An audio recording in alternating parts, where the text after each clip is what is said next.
quizás por influencia moderna, a Dios lo tenemos un poco en el banquillo. Despreciamos lo antiguo como si no tuviera nada que decir sobre la actualidad.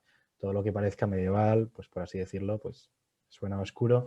Lo que queremos hacer es progresar, por la razón y la ciencia.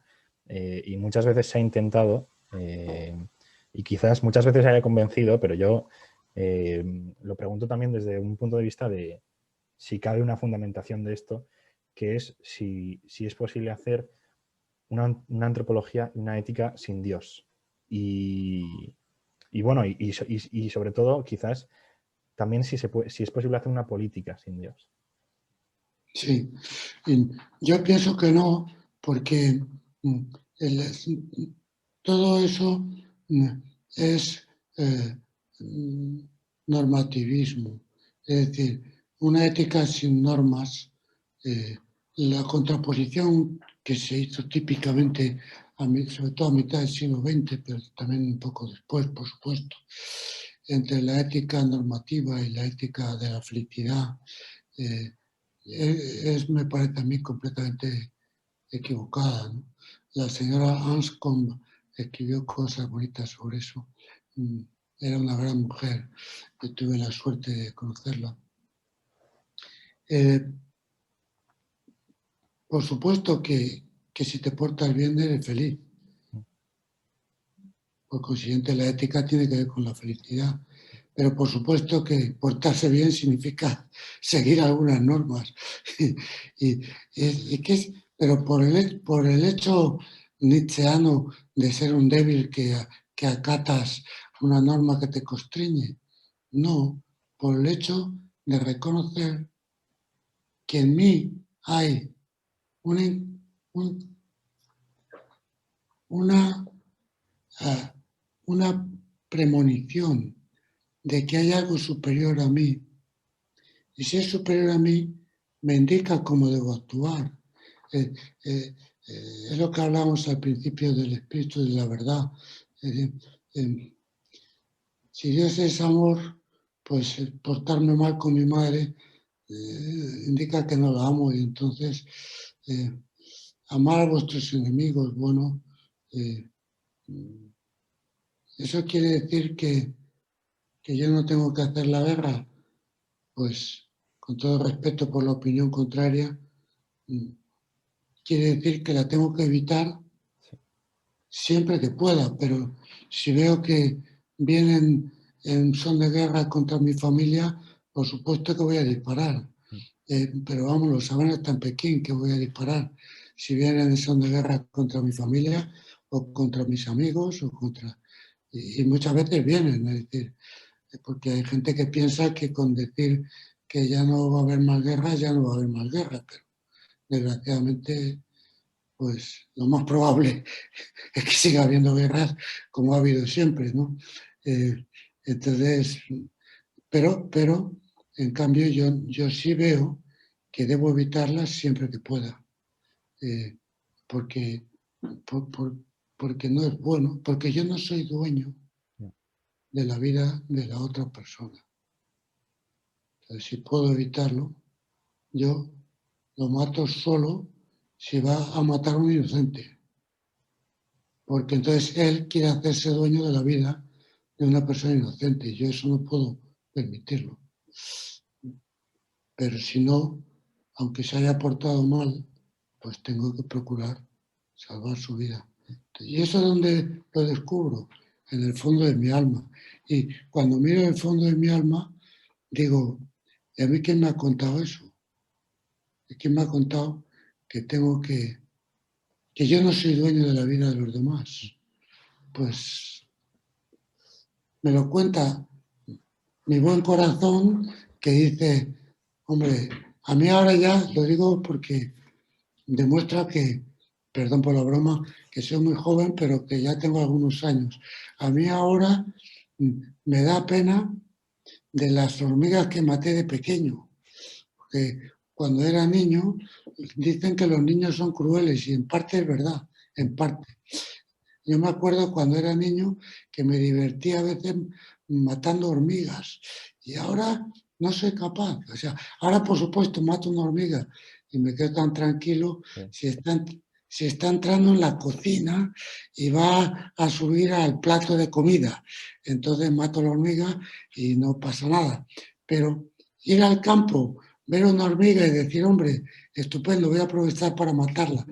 Eso ahora ya no lo hago. Es decir, quiere decir que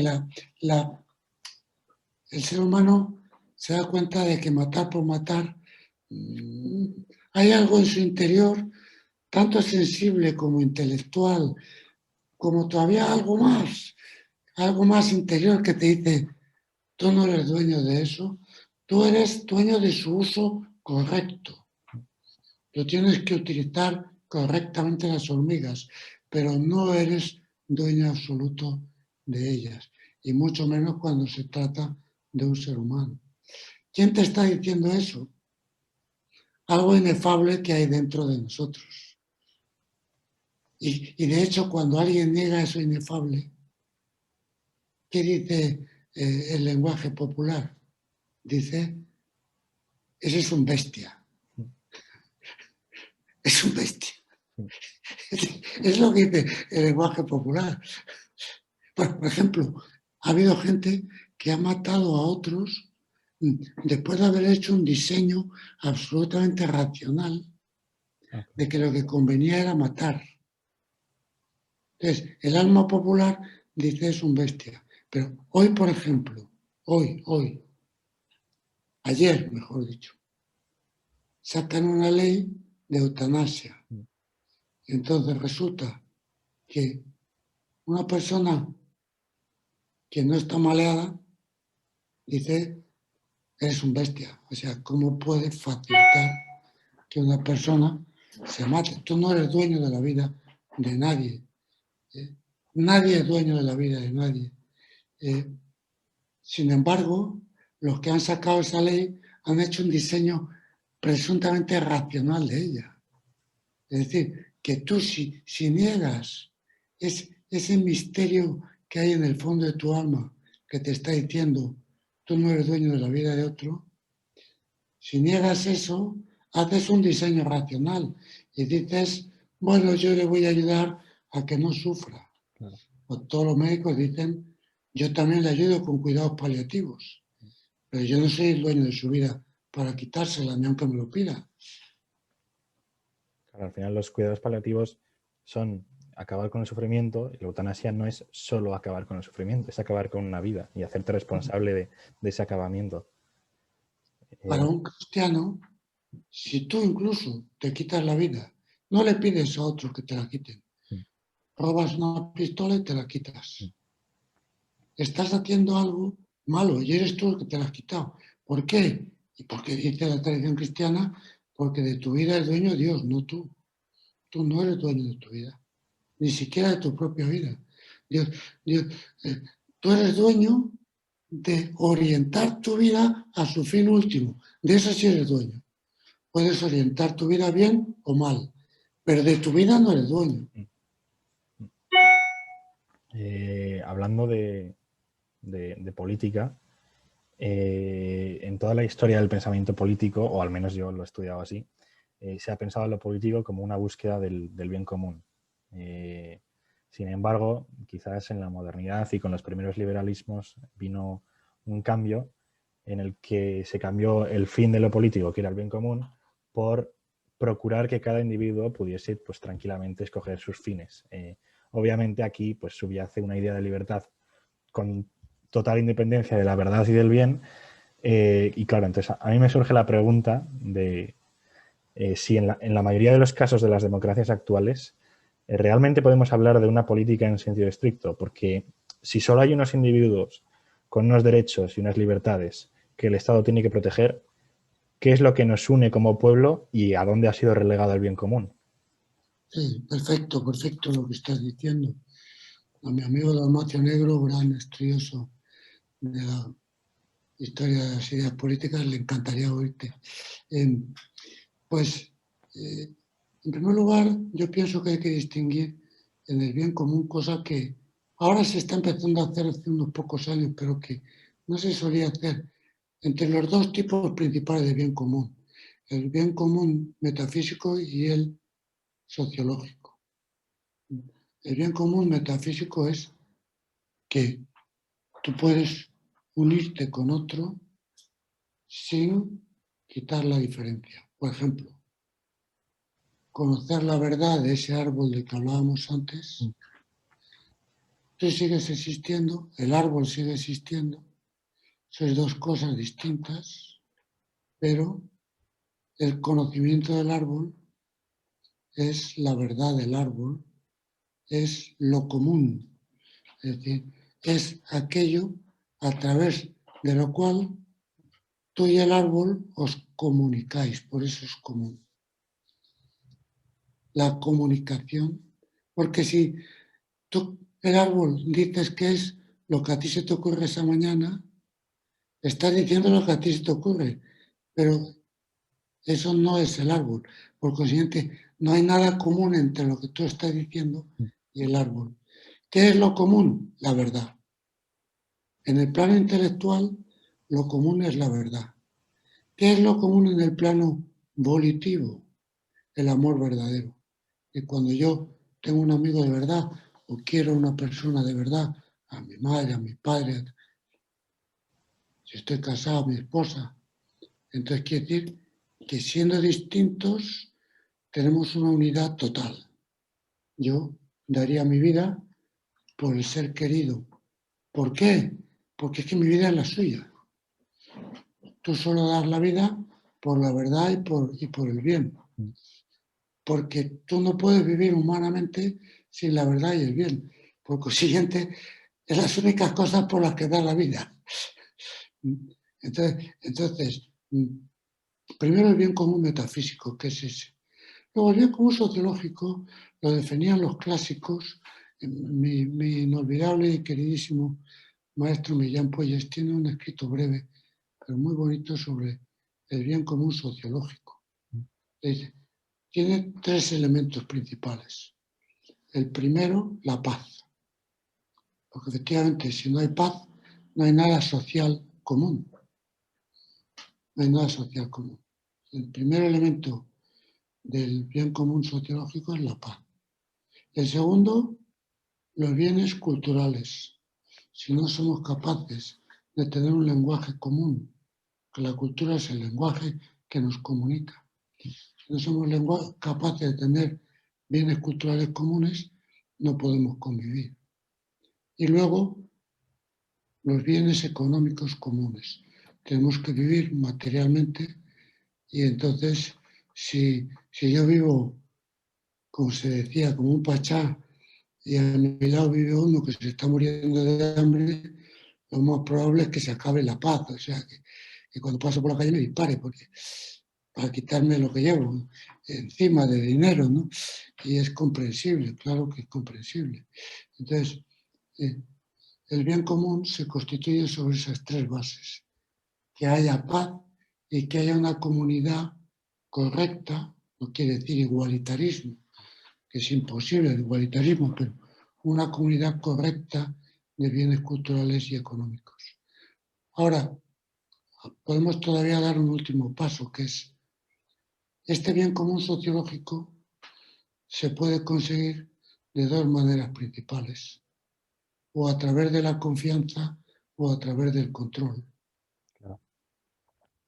Entonces, si tú consigues el bien común sociológico porque tienes un buen nivel en la sociedad de amistad, que es lo que pide Aristóteles, dice que para tener una sociedad hace falta un mínimo de amistad.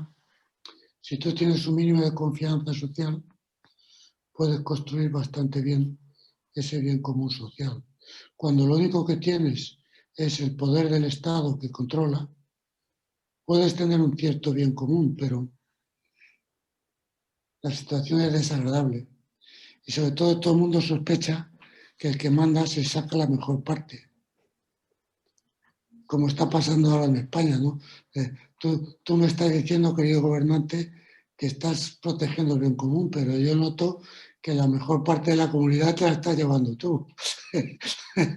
Así es que me gustaría más que fuera un poquito más común. Al final, el que parte y reparte se lleva la mejor parte. Eso es, exactamente.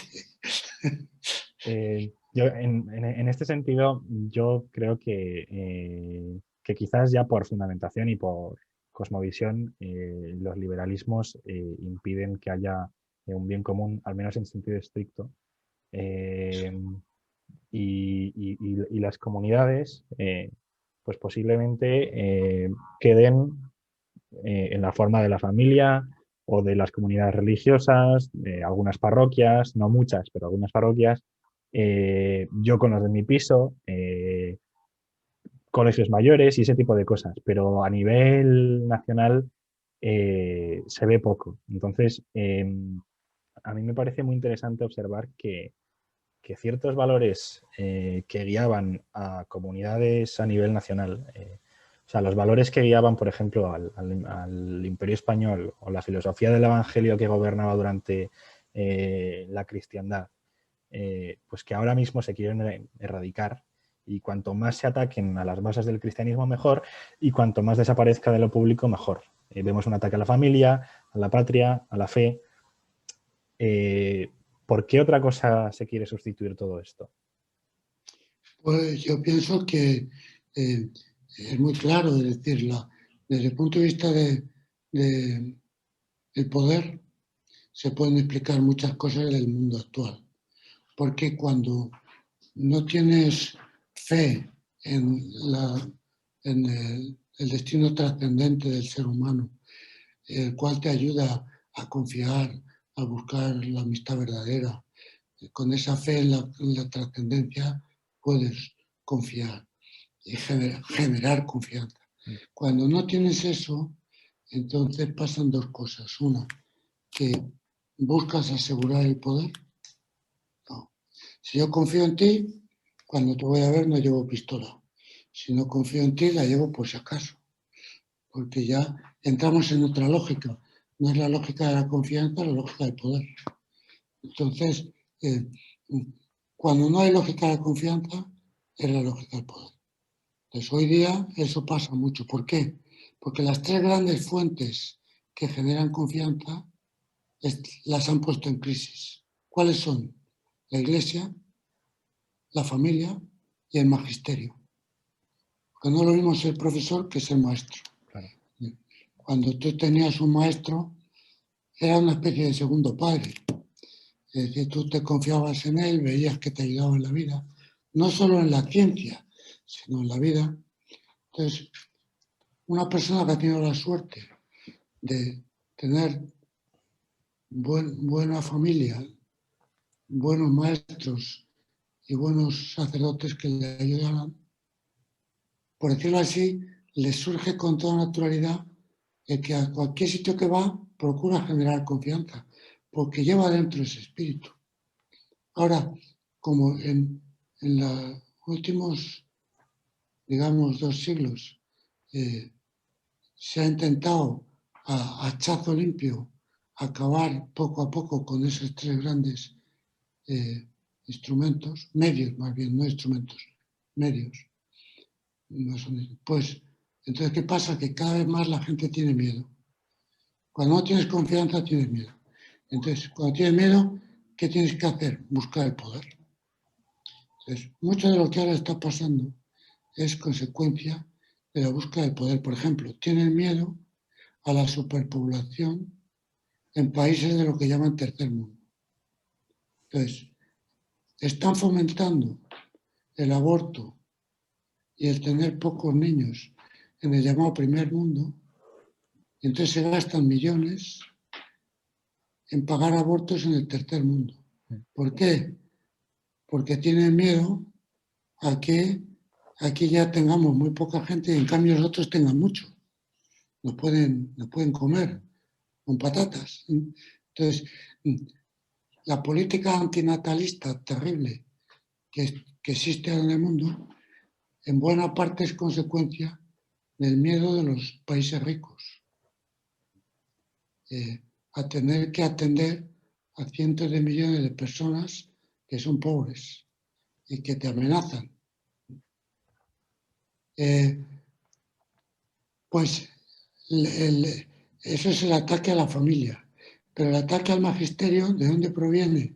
De que tú presumes mucho de libertad, pero si dejas que la gente piense en serio por su cuenta, pues a lo mejor te salen, como se dice en España, respondones y empiezan a dudar de lo que tú como político estás diciendo. Entonces te interesa mucho más gente que sean como dulces ovejitas que se crean todo lo que tú. Entonces tú lo que necesitas son buenos medios de comunicación que le digan a la gente lo que tiene que pensar y punto, ¿no? Entonces, todo el cambio universitario reciente, y no solo universitario, porque antes fue de la segunda enseñanza, va orientado a hacer desaparecer la figura de maestro para poner profesores que te enseñan lo que les han dicho los pedagogos que tienen que enseñar. Los pedagogos teóricos, porque un pedagogo práctico y teórico juntos es una cosa muy seria, pero un pedagogo meramente teórico es un peligro público, porque te diseñan cosas que luego llevadas a la práctica no tienen nada que ver. Ahora, si es las dos cosas, es muy interesante. Bueno, entonces, ¿qué pasa? Que han creado unos sistemas de enseñanza que anulan la figura del maestro, cada vez más. Y luego anulan la iglesia, como tú has dicho antes. Entonces, ¿qué esperan conseguir de todo eso? El control mundial. Entonces aquí viene la segunda parte. Una parte de lo que está pasando le explica el miedo que hay en una sociedad que ha amenazado seriamente, ha debilitado seriamente sus tres columnas. Pero la otra parte es el influjo del que no se puede hablar, porque no se puede hablar, pero que es evidente y está bien documentado, de las logias masónicas, ¿no? La masonería considera que la religión personal es un error, que Dios no es Padre, y por consiguiente Jesucristo, que se proclama el Hijo de Dios, es un impostor, porque si Dios no es Padre, no puede haber un Dios Hijo, y por consiguiente que el cristianismo es una suma de doctrinas que son irracionales, porque la razón pura no tiene nada que ver con el personalismo. Entonces, el estudio de la masonería, en el sentido de la doctrina de la masonería, es muy interesante para ver qué son las líneas que están mandando en el mundo cada vez más en nuestros días, ¿no? El ser humano es un ser de progreso. ¿Qué significa eso? Que nosotros somos, como decían los estoicos, curiosamente, tú lo habrás estudiado, desde que aparece la modernidad filosófica, reaparece un cierto estoicismo. ¿Qué es el ser humano? Lo que decían algunos estoicos, una chispa de la divinidad. ¿Qué es la divinidad? La luz pura de la razón. Nosotros somos chispas de eso. ¿Y qué tenemos que hacer? Progresar nuestra chispa para acercarnos a la luz pura. Pero nosotros no somos hijos de ninguna luz, porque el alumno es padre. Entonces, a partir de ahí entiendes un montón de consecuencias que saca las doctrinas masónicas. Digo las porque en lo fundamental son las mismas, pero luego hay muchas variantes. Sí, a esto últimamente se le ha llamado batalla cultural. Pero hay una cosa un poco compleja. Vemos que hay bastante gente que, por así decirlo, están en nuestro bando de la batalla, siendo ateos. Entonces, ¿a dónde voy? Bueno, yo conozco a muchos, personalmente, muchos amigos míos reconocen que en la historia ha sido la Iglesia la que ha defendido y la que defiende los valores en los que ellos creen y suelen llamarse cristianos culturales. Entonces, a mí me parece un fenómeno bastante complicado de analizar. Yo no sé si su posición es directamente insostenible o si su problema es que no tiran lo suficientemente atrás en la historia. Yo tengo amigos que quizás creen que todo esto que esta amenaza con destruir Occidente viene de la Revolución Rusa, o un poco antes, o un poco después, pero no van más allá. Entonces, yo creo que muchos de estos cambios posiblemente vengan de la aparición de los liberalismos, ya lo he dicho, o incluso antes con la Reforma Protestante, pero tendría que estudiar muchísimo más para poder decir esto con seguridad. Entonces, ¿qué podría decir primero sobre el tema de los cristianos culturales y segundo sobre el verdadero origen de esta crisis cultural? Los cristianos culturales pueden serlo por varios motivos. Uno, por ignorancia. No estoy atacando, es decir, las personas una a una me merece cada una todo el respeto, pero si te digo ignorancia en general, teniendo en cuenta que yo soy muy ignorante y todos ignoramos muchas cosas. Me refiero por consiguiente no que sean ni tontos ni ignorantes en general, sino ignorancia religiosa. Hay gente que es cristiano cultural por ignorancia religiosa, es claro. Otros por comodidad, eso es muy español, ¿no? Eh, Me acuerdo de una frase de Camilo José Cela, que en uno de sus libros que hablaba, en una de sus novelas, que hablaba de uno que decía que él no quería creer que Cristo fuera Dios. Y entonces decía que él no creía que Cristo fuera Dios, porque si Cristo es Dios, a mí se me arma la de Dios es Cristo, ¿no? Es decir, claro, es decir, si yo me tomo en serio, si yo me tomo en serio que hay una persona humana que es Dios, entonces es más cómodo decir, hombre, sí, yo me parece muy bonito y no tengo nada en contra, pero no me lío más, ¿no? Y eso hay bastante gente. Luego hay otros que no es comodidad, sino miedo. Eso lo hemos visto todos. Es decir, que cuando te empiezas a meter en la figura de Jesucristo, notas que hay una exigencia. Claro. Y a veces, pues, no te atreves, ¿no? Entonces yo diría que las tres explicaciones principales del cristiano o católico cultural son esas tres. ¿Sí? Ignorancia o no conocimiento suficiente de lo que es la fe católica, comodidad o miedo, ¿no? Luego, ¿por qué hoy día estamos en donde estamos? Por una cosa que siempre le escuché a mi padre, yo le debo a él, pues, a la persona que le debes algo a fondo se lo debes todo. Es perfectamente posible deberle todo a dos o tres personas, ¿no? Bueno, una de las personas a las que le debo todo es a mi padre. Y él decía, le gustaba mucho la educación. Y yo creo que era un gran educador. Conmigo falló un poco, pero con otros muchos acertó. Entonces, pues, él decía que el primer factor educativo es el ambiente. Entonces, yo creo que eso es muy cierto. Es decir, uno que ha nacido en un ambiente y ha vivido. Mi padre decía, digamos, hasta los 18 años, pueden ser 14, 16 o 19, pongamos 18, hasta los 18 años en ambientes en los que no ha respirado ni amor familiar, ni religioso, ni ha tenido maestros, despliega una visión de la vida que en cada caso es distinta, pero que siempre es rara. Es decir, que es que le cuesta mucho trabajo entrar en un cristianismo auténtico porque, no sé, gracias a Dios siempre es posible. Y de hecho hay gente que con los años va descubriendo la fe católica verdadera. Siempre es posible, pero no es nada fácil. Y eso lo vemos en nosotros mismos. Por ejemplo, no sé, yo a veces siempre pongo el ejemplo del codo del tenista, ¿no? El famoso codo del tenista, ¿no?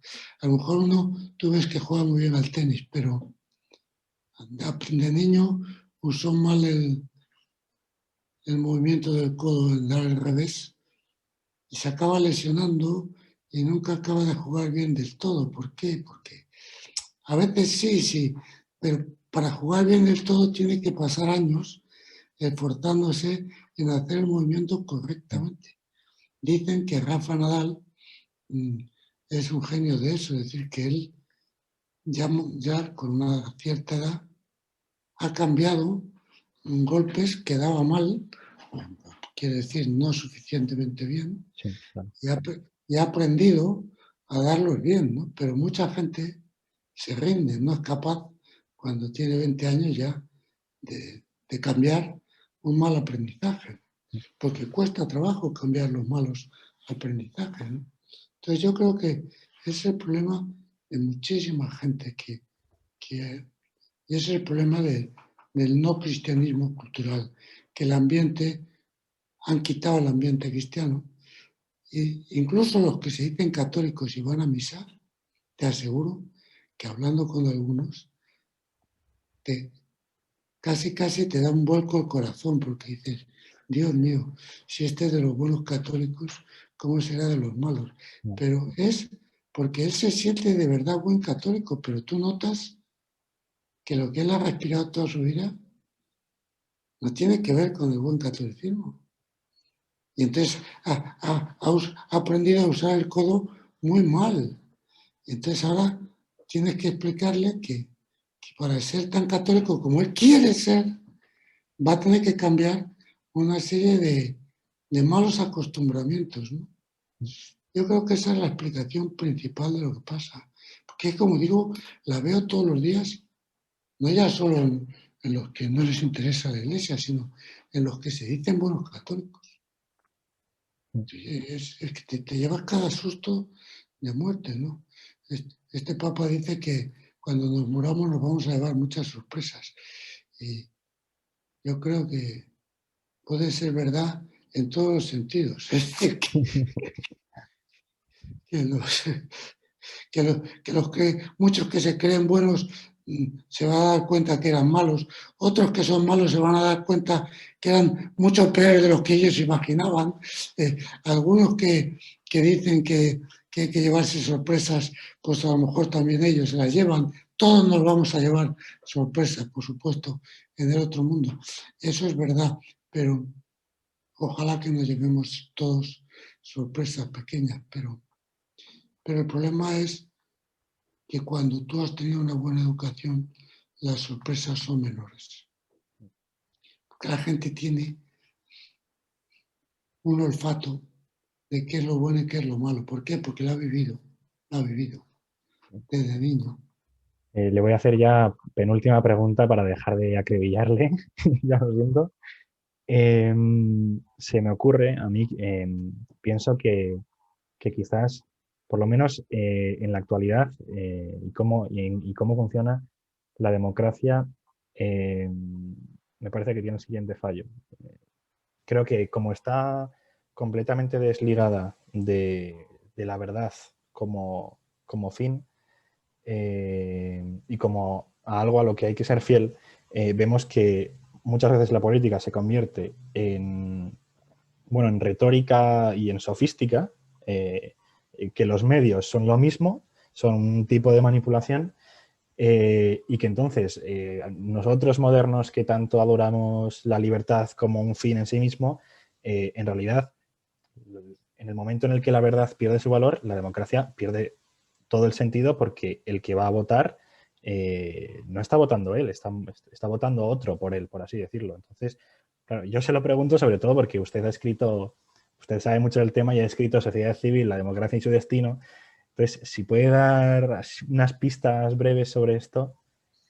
Yo no, eh, eh, yo no sé nada, yo soy como dice la palabra filosofía, uno al que le gusta el saber y procuro siempre aprender, que me gusta mucho, y procuro seguir porque yo sí quiero decir que nadie puede hablar bien de sí mismo y tengo muchos defectos y seguramente muchos errores, pero en cambio puedo decir que lo bueno que pueda tener se lo debo a que he tenido la gran suerte de tener buenos padres, buenos maestros, buenos sacerdotes.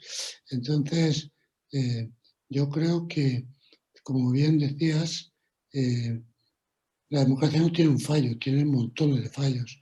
Eh, y, ¿Y a qué se debe? A que cuando tú dices que cada uno puede pensar lo que quiera en todas las cosas, incluida la ética, con tal, como dice Rousseau en el contrato social, con tal de no dañar a terceros, actúa como quieras. Bueno, un momento. Todo lo que hace un ser humano influye sobre los demás. Claro. No hay nada que haga cada persona que no tenga una cierta influencia en los demás. Decir que cada uno puede hacer lo que le dé la gana y que eso no tiene influencia, eso es más falso que Judas en sus peores momentos. Es decir, eso es imposible, para empezar. Estamos hablando de la democracia. Sí. Pues, entonces, decía, si la democracia, que es el intento que hizo Maritain, cuando Maritain quiere catolicar la democracia, lo que dice es, bueno, el cristianismo siempre ha dicho que todos somos iguales y ninguna religión ni ninguna doctrina se ha tomado tan en serio y tan a fondo la fraternidad de todos los seres humanos. Por consiguiente, pues el cristianismo es una base metafísica, si puedo hablar así, y religiosa para hacer un sistema que se reconozca la fraternidad de todos, que es una tesis democrática, y el cristianismo también dice que hay que respetar a la autoridad. No solo no es contrario a la democracia, sino que es lo más democrático que hay, que es la tesis de Maritain. Bueno, efectivamente, este es un tema que se puede discutir largamente y que en este momento no es el caso. Si las cosas fueran así, si se pudiera traducir políticamente el cristianismo de una manera, por decirlo así, más o menos directa, pues por supuesto, fenomenal, no hay nada que oponer. Pero el asunto es más complejo, pero en esa otra complejidad no voy a entrar. Concedo que si pudiéramos hacer eso que dice Maritain, pues formidable. Pero lo que pasa es que cuando tú piensas que, y aquí viene que muchos autores han pensado que efectivamente con Lutero comienza la modernidad en Europa.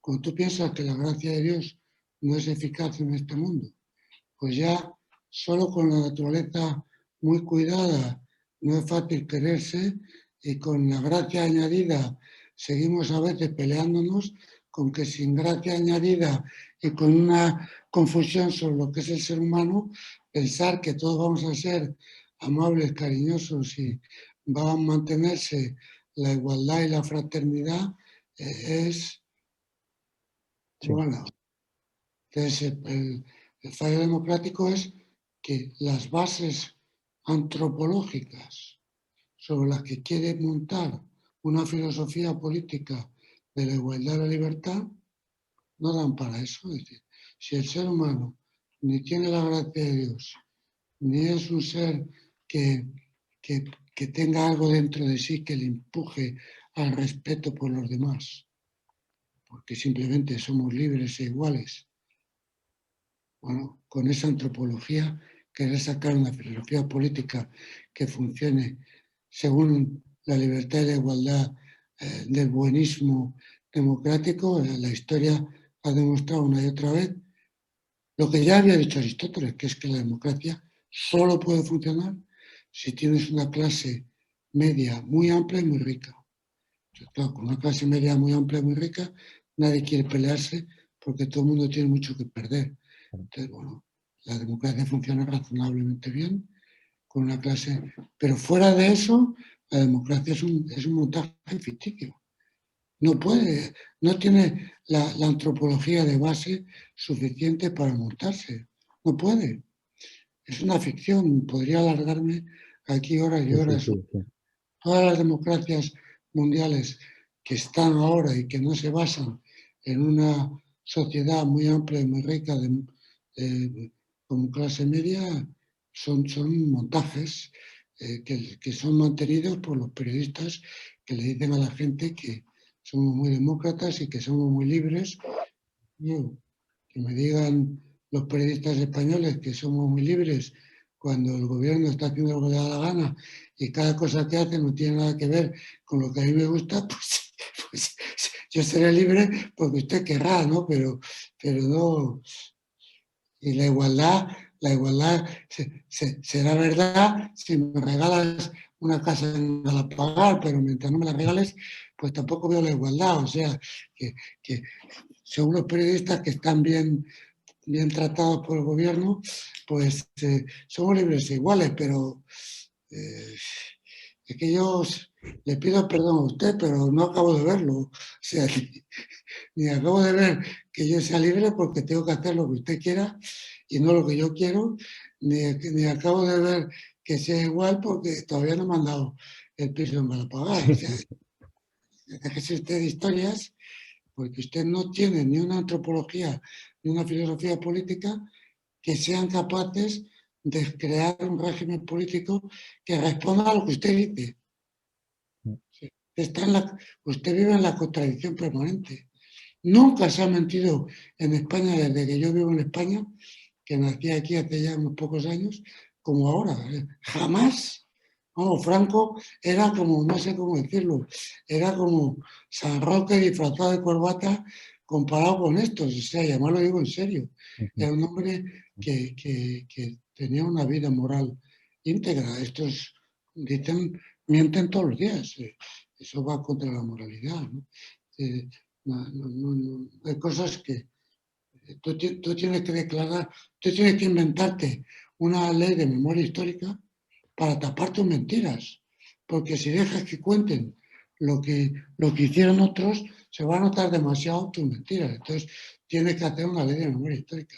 Pero cualquiera, no solo que ha estudiado, sino que ha vivido los años pasados, tú lo que estás haciendo con la ley de memoria histórica, Y, y puedo a- decir, y ahora se llama memoria democrática, que es lo que más fíjate. delito tiene. Claro, claro, sí, sí, pues puedo traducirlo con diferentes tipos de palabras. Si soy, eh, si soy piadoso, diré que lo que está haciendo con esa ley es el ridículo, porque no tiene nada que ver con la realidad. Si soy menos piadoso, digo que lo que estás haciendo es demostrar quién eres, o sea, un miserable moral que para tapar tus vergüenzas mientes sobre lo que ha pasado en años pasados. Que eso es evidente, cualquier persona piense como piense. Yo me glorío de tener amigos de derechas, de izquierdas y de centro. No hago discriminaciones por opiniones políticas, pero una cosa es la opinión política y otra cosa es mentir como bellacos. O sea, es que es una cosa tan evidente que vamos, que no. Sí. En fin. Una ultimísima pregunta que puede despachar en 3 frases. Es una pregunta muy práctica, ¿eh? Sobre todo para los que nos ven. ¿Cómo formarse un criterio propio?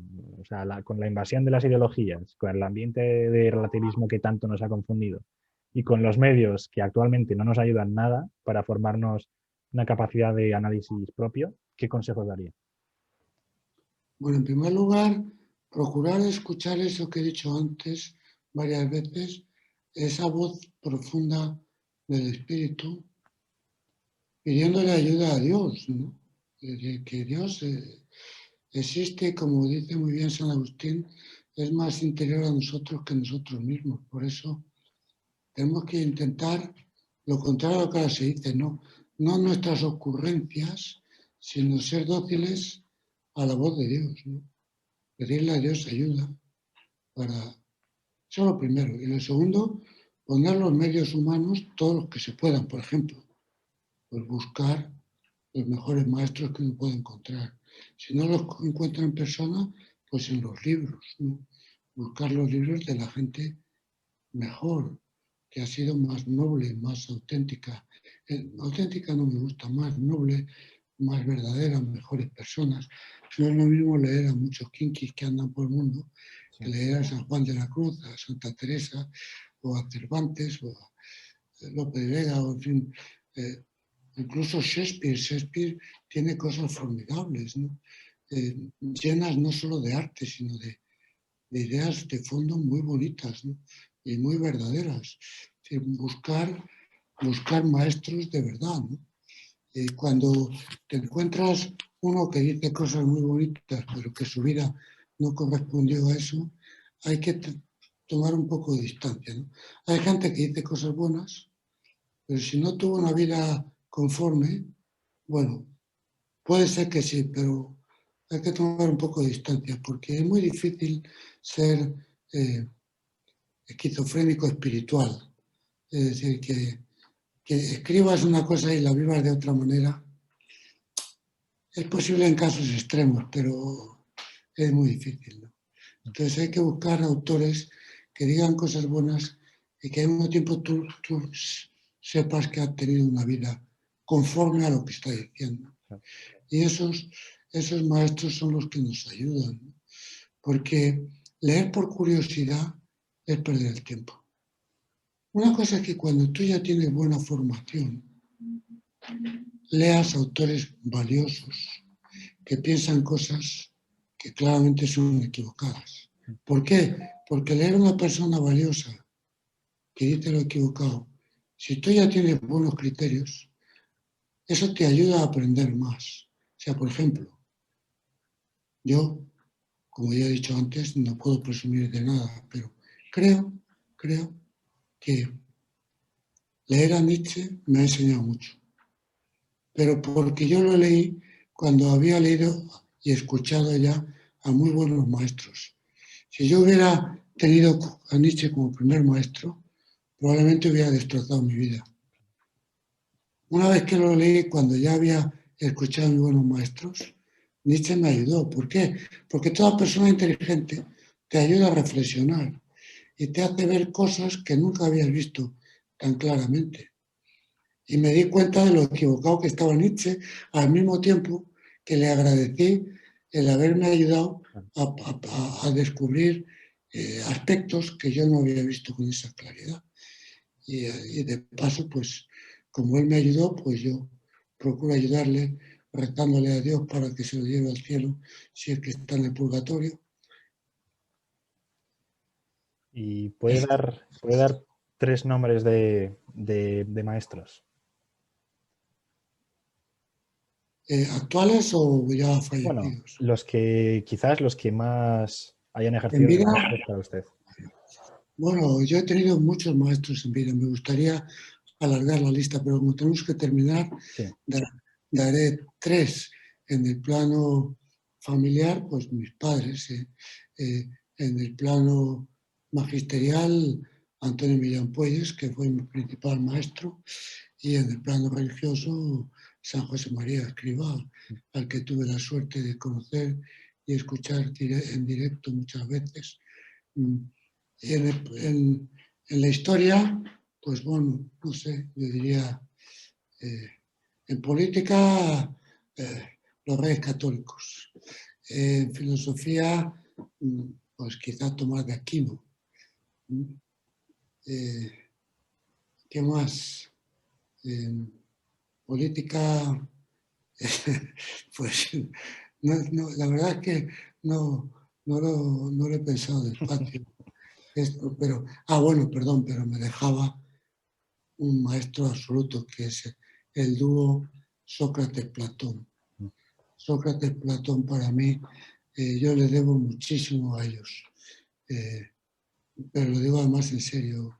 Si no fuera por ellos, muchas cosas que creo saber algo no las hubiera sabido. Pues esos serían los nombres que yo daría.